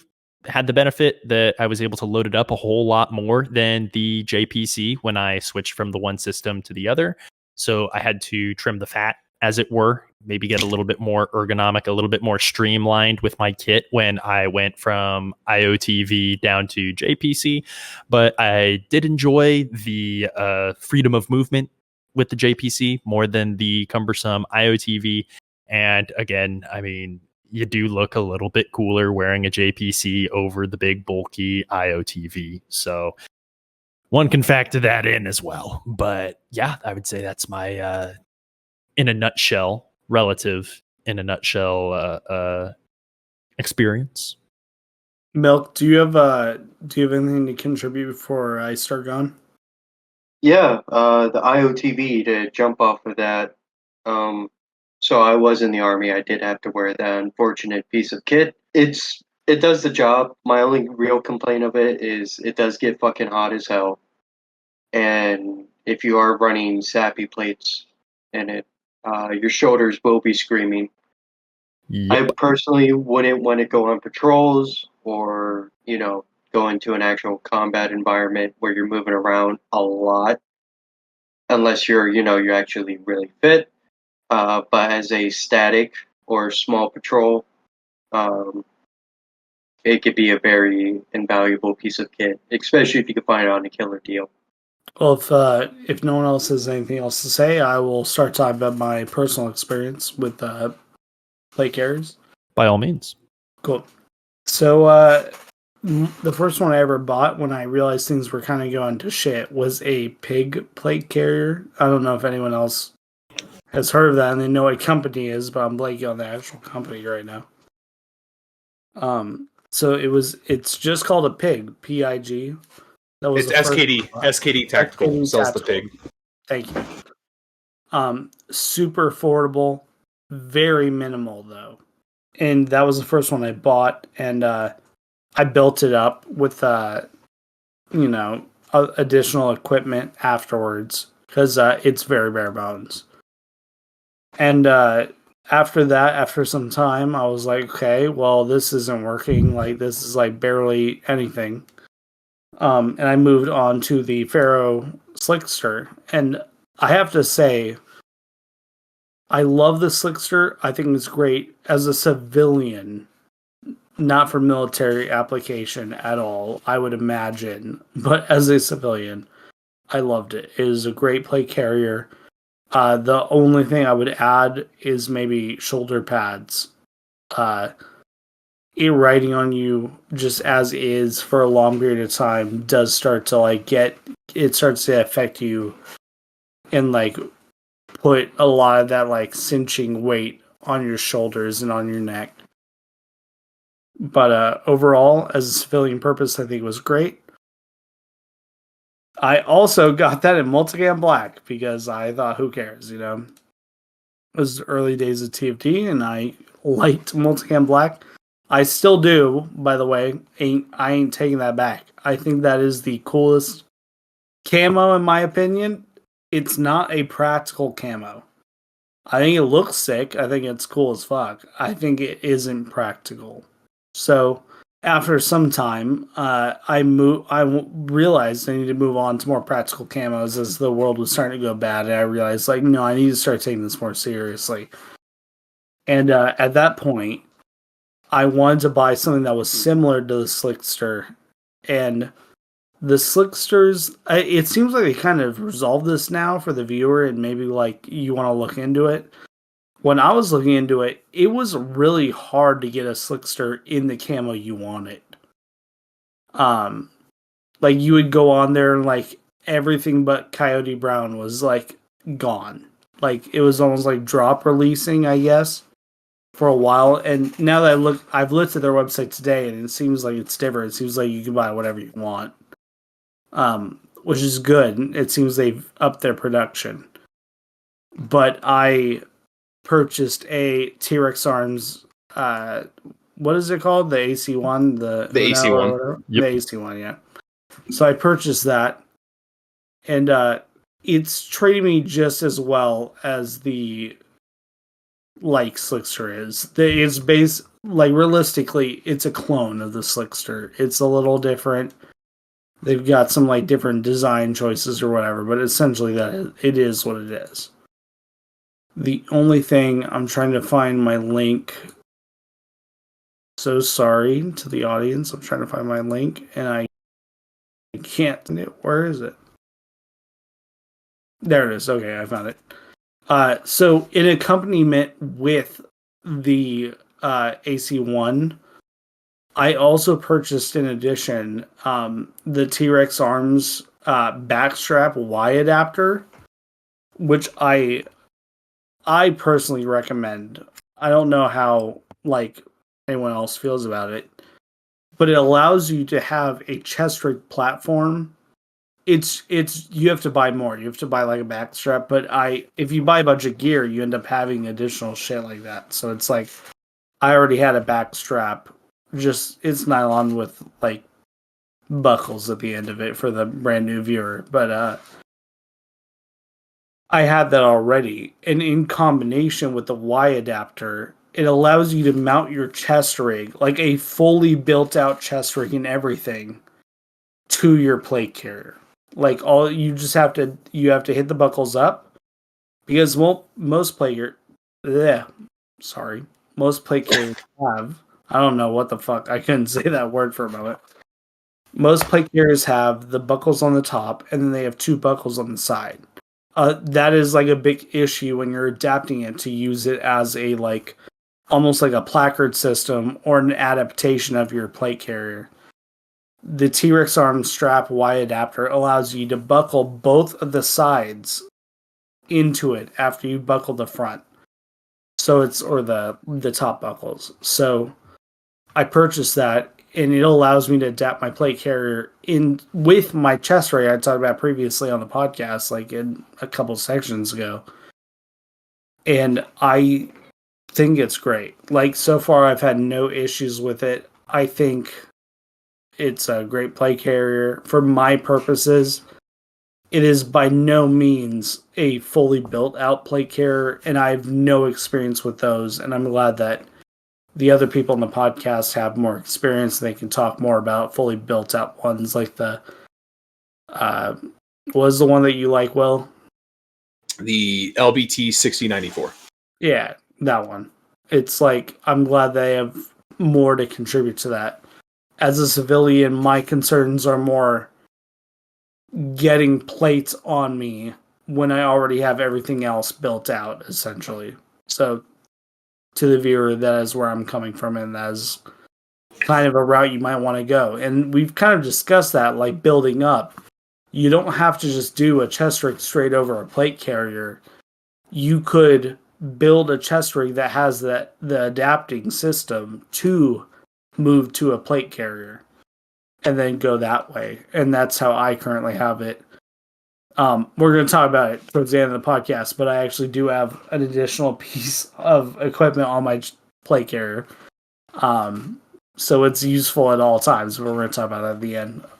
I don't personally have experience with the AC1. I know guys that have it. And kind of like Art said, you know, all these slick carriers just kind of, I don't know who the first one was. I don't know if it's some old school like Paraclete shit from the 90s that had nothing on whatever chest rig over it and that was it.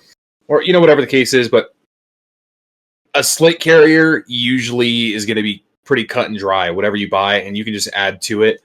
And then the same thing, like these load-bearing ones, they're all cut and dry as well. They have molly, they have all this. What you have to look for is what your intended purpose is. And again, we keep getting back to that, but it Oh, I have something to say about this. Yeah, go ahead. The reason I choose like plate carriers as a civilian, and I think this is a big part of it, is like what your intentions are. My plan with it is to throw a jacket if things ever get really bad. Like let's say things get bad right off the rip, and it's like, you know, you need to, like, I think for a civilian purpose, and part of why I like this like is because I can just throw my chest rig over it just as is with all the straps and everything. So it's like, if I feel like there's a real escalation, it's very easy to move all my prioritized gear that's on my chest rig straight onto my plate carrier without even having to do any clips. It's very easy. But I think, like, as a civilian, we've talked about it a lot. You don't want to do CQB. Hopefully, if you're listening to this podcast, you're just like, how do I keep my family safe, you know? And a lot of that is observation and staying out of whatever the fuck is happening near you.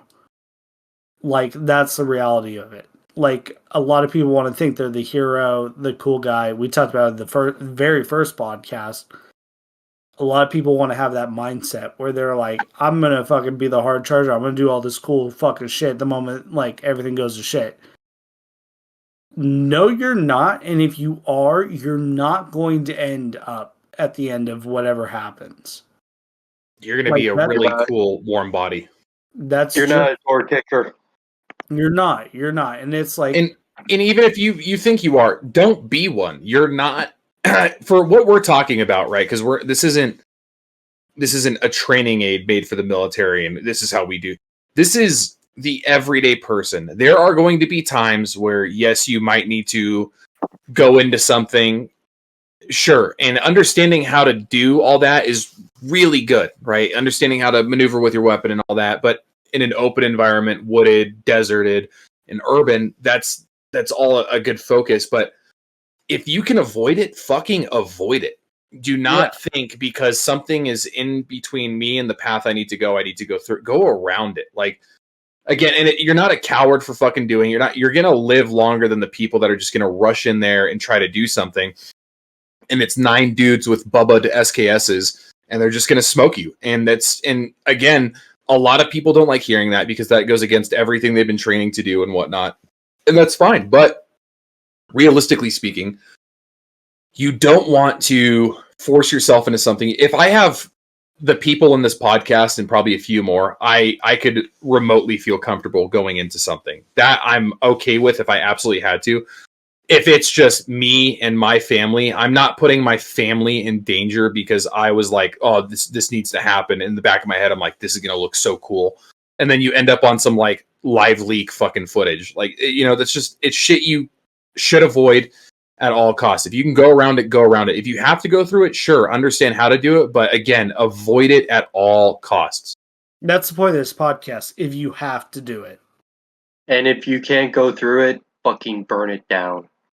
Yeah. Yeah. That's the point of this podcast. No. I mean, that's I love how that's his input. That's wild. That's wild, but it's good advice. Like, if like, and to be 100% fair, there may be scenarios where things are so bad that you have to do something. Your morals compel you beyond rationality. Like, and it is what it is. I'm not gonna get into the political aspects or anything, but it's like that happens in the world. It's historically that happens. It's like that. It is what it is. If we're talking to the most average person, and if that's a scenario, it is what it is. This whole try and avoid it doesn't apply. But it's like, if it's something like way outside your control, and it's like Will said, it's you're protecting your family. You're not trying to, dude. The worst thing that can happen to you is your food supply runs out, and you realize I have to start going to places that are ransacked and try and find. That's like the worst case scenario. Like, you don't want to have that. And to bring it back, because this has kind of gone a little out there, but I think it was actually a good place to go. That's why, as a civilian, pick the slick plate carrier that I can like it's not up armoring, sorry. I can upgrade with the chest ring, because that's something that I can throw a jacket over, and it's not like straight up saying, and we'll talk about this in the camouflage, and I hate the phrase gray man because it's been like manipulated to nonsense, but it's like you got your 5'11", bro. Yeah, but that is a part of camouflage in where we live. It is a part of it, that whole aspect. And that's why I think a slick plate carrier is good for a civilian, because you can throw a jacket over it and it doesn't manipulate your profile so much. I think, like what Will said, his like plate carrier, which is like a fully built one, like, is great. And it's like, there's definitely application for it for a civilian if things are ever bad, 100%. But it's like that bulky outline, which like you can see, like if you've ever watched like footage of other, like just like live footage of people who are wearing like armor like that and they're trying to conceal it. I don't know how you would look for that, but I've seen it. It's obvious if you know what to look for when someone's wearing bulky armor under other gear, other underclothing. It's pretty much like if you ever seen a toddler, they're still wearing diapers. It's like that. Exactly. So it's like that's where I'm going from. And I'm not saying do not buy the fully built out plate carriers. I think they have an application. And I also think, as we discussed in the first podcast and now, your job is not to get involved. Hopefully, like that, like if it happens, it happens. But hopefully, you're trying not to do that. And it's like, if you have to, it would benefit you to have a fully built plate carrier instead of a minimalist one that you've thrown stuff on top of. But also, as Milka said, like, people may do. And this is like the whole point of the podcast, obviously. Like, we're talking about our opinions and like things we've experienced. As Milk said, people may do with just like kit on suspenders for a long time. Like, you can get away with a lot if you're just prepared and you understand your gear. It almost doesn't matter what gear it is compared against people who don't know. And things happen.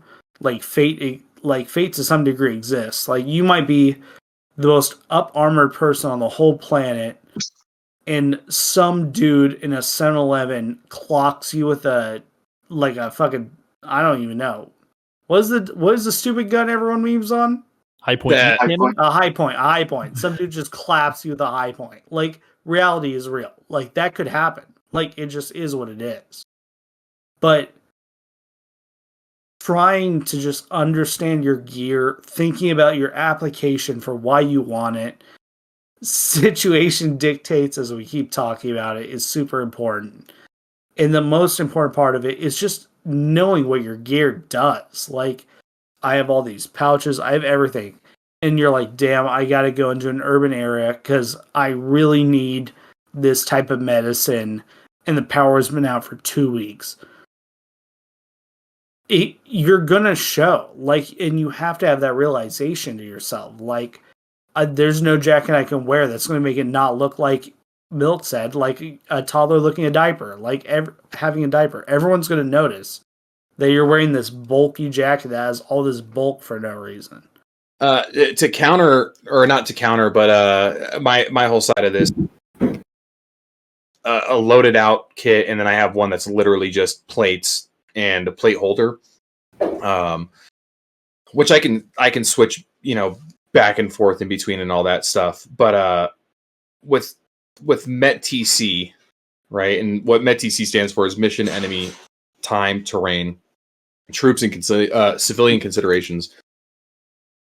I know my area, and I know the surrounding areas well enough that it's not like, oh, what am I getting into? Like, I already know what I'm going to have to get into, but at the same time, I'm going to avoid having to go into an urban environment if I have to, just because, one, you're going to have a lot of very high angles.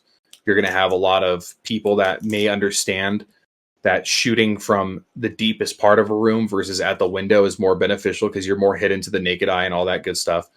The other aspect of it, right? Like, I don't want to go into that if I don't have to. I'm just going to avoid it at all costs. But if I have to, for me, I'm not trying to go fucking covert terminal. If I have to go somewhere and I'm having to wear kit, I'm assuming it's already fucked up, and I'm going to want to make sure I'm good.